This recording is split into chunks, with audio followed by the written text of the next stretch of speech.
I will talk about the sponsor of this video, Cloudways, fast, simple and reliable cloud hosting platform. You can host phenomenal websites on a managed platform built by digital agencies, developers and e-commerce businesses that are backed by 24/7 into 365 support. So we will talk about different plans of this hosting platform. So here are the plans. So the services offered by Cloudways is from various different platforms like DigitalOcean, Vultr, Linode, AWS, Google Cloud.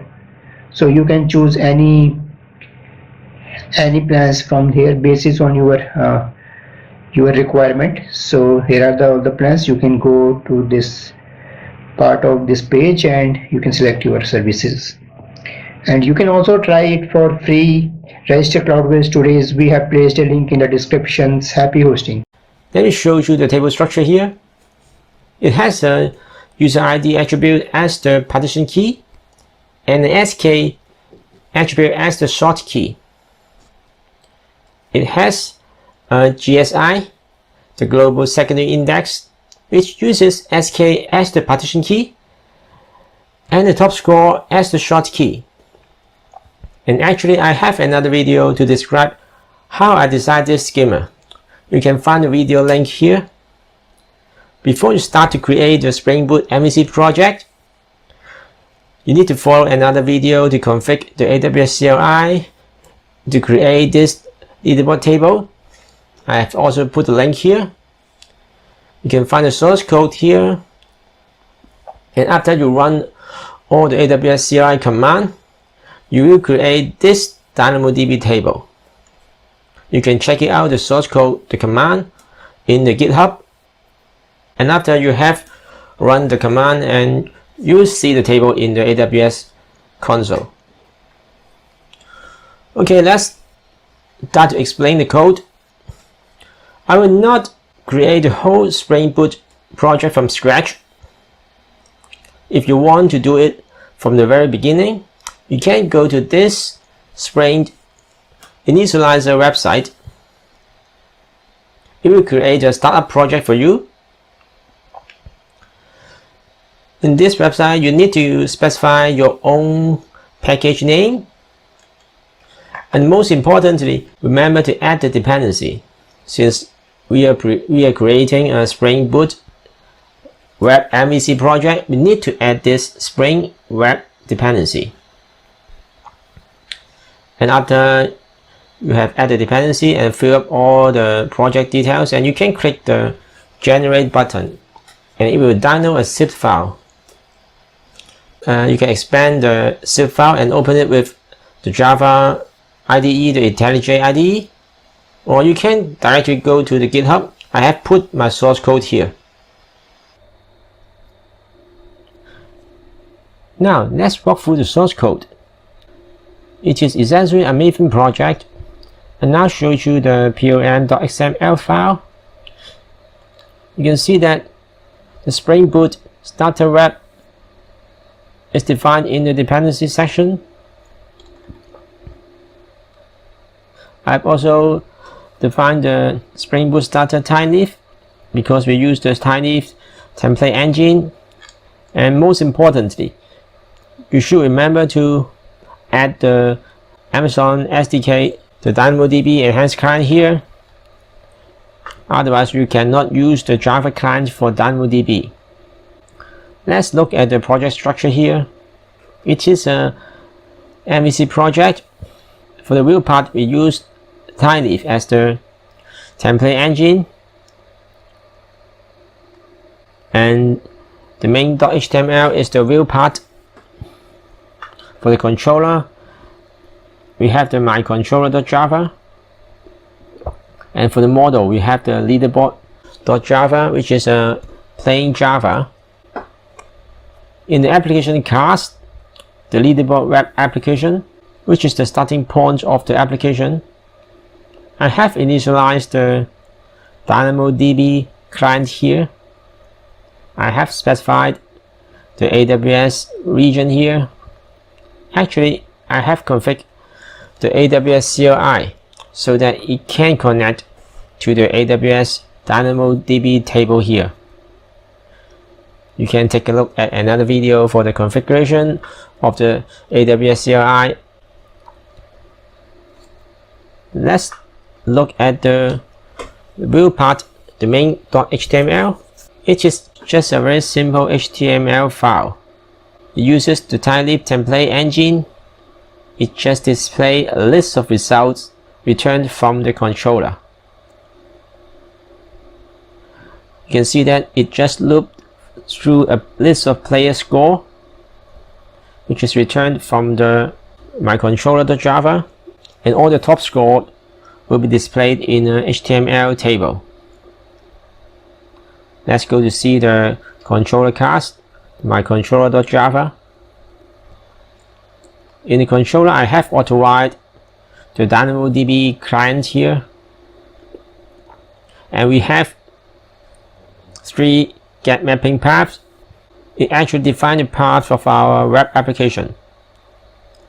The root path shows the leaderboard of a particular game by query the GSI, the global secondary index. And the second path, the get one path, it shows the top score of a particular game for a particular user. And finally, the player score path, it returns all the game scores of a particular user ID. All the data retrieval logic is put inside this mycontroller.java class. Okay, let's go to see the details of the first method, the get leaderboard. In this method, we first create a hash map of attribute values. It stores the query parameter, the :v1, and we provide the game name as the parameter. It is passed from the request parameter, and we usually pass in the game name, for example FIFA or NBA, as the parameter. And then we need to build a query request here. We need to specify the table name, the leaderboard, and also the index name, the GSI, SK top score index. And you need to specify the key condition expressions, which is SK equal to :v1. And we pass in the hash map, which we have defined before, as the input parameter. And there is another parameter called the scan index forward. I have set it to false, so that the item is retrieved in descending order of the short key. That is the top score.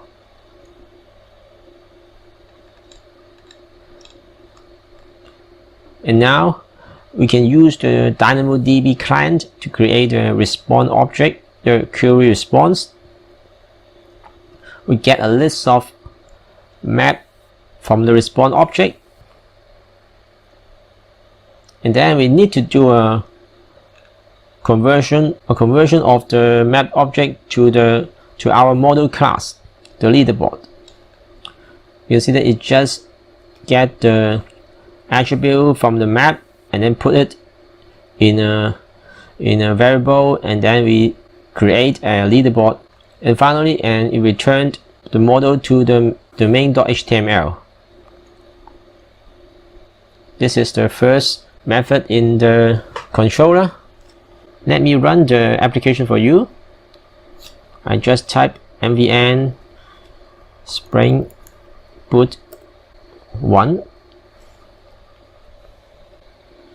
Okay, the application has been started. Now I go to the browser. I go to the default path, and we need to specify the request parameter. For example, I input the name game equal to FIFA. It should list out a list of top score for the game FIFA. Okay, it lists out the top score of the game FIFA. You can change the input parameter to NBA game. You can see that the result is different. Now let's see another get mapping. Get one. This method accepts two request parameters, the user ID and the game name. As we want to get exactly one top score of the game, we use the original partition key and the short key, and we create a hash map of attribute value for the key condition. And this time we put the user ID and the game name into this hash map. And now we need to create a get item request. We need to put the hash map as the parameter for the key condition. And also we need to specify the table name, the leaderboard. We need to use the DynamoDB client. And this time we call the get item method, which is different from the previous case. In the previous case, we call the DynamoDB client.query method. And this get item method will return exactly one map. And also we need to do a conversion here. We need to convert the map into the leaderboard object. And finally, we need to call the model.attributes so that the real part, the main.html, can read this result. Okay, let's go back to the browser and I will show you the result.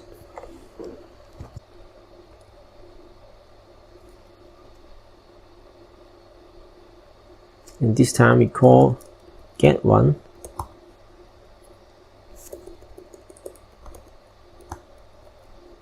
And we need to provide the user ID and also the game. Provide the game name FIFA. It retrieves exactly one item here. One top score for the game FIFA for the player C Ronaldo. Okay, let's go back to the code. To see the last mapping, the player score.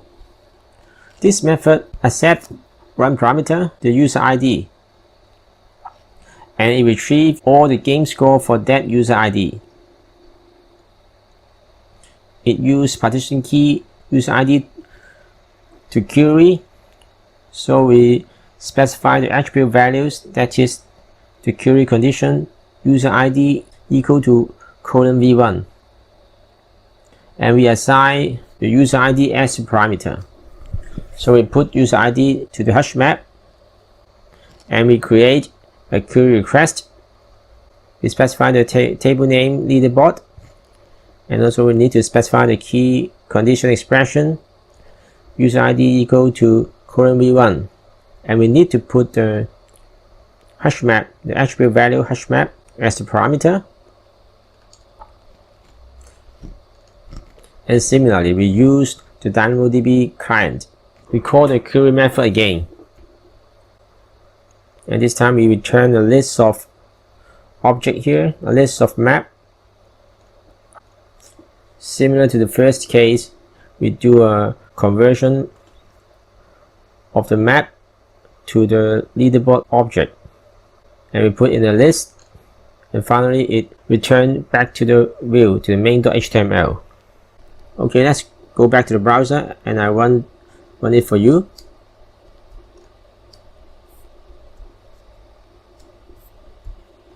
And the path is player score. I specify the user ID. I use lmessi@bossname.com. It displays a list of top score for the game for the user ID lmessi@bossname.com. Okay, let's go back to our code. You may see that we need to do the object conversion for these three methods. There's a lot of similar code for the object conversion. You may have one question. Can we have something like OR mapping in Hibernate or JPA, just like what we do in the relational database? Okay, the answer is yes, you can. I will show you how to map the table to a Java object by using the enhanced client in the next video. So please stay tuned. And I will stop here. Let you to try the code. You can get the source code from GitHub. I have put the link in the video description. That's it. If you like this video, please like, share, and subscribe to our channel.